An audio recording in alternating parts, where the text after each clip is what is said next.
এলেন স্যার, খেয়ে দেখেন, এই ধরনের চা খুব সুন্দর। কিসে ধাক্কা মারলো? একটা মেয়ে স্যার, টুশন থেকে এসে ধাক্কা মারলো। দাঁড়াচ্ছে আমি দেখছি। এই মেয়ে গাড়ি দেখে চালাতে পারো না? গাড়ি দাঁড়াচ্ছে সেখানে এসে ধাক্কা মারছে। দেখি তোমার লাইসেন্স দেখি।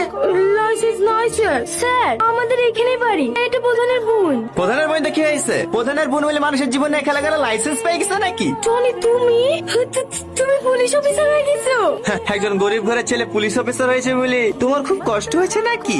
এত বড় নোংরা খেলাটা খেলেও আমার সফল হওয়াটা আটকাতে পারলে না, তাই না? আমি কিন্তু তোমার সফল আটকে যাবো। দেখো তুমি যে ভাবছো সব ভুল, আগে আমার কথাটা শোনো। চুপ, আমার সামনে আর কোনো নাটক করবি না। কনস্টেবল, গাড়ি স্টার্ট করো।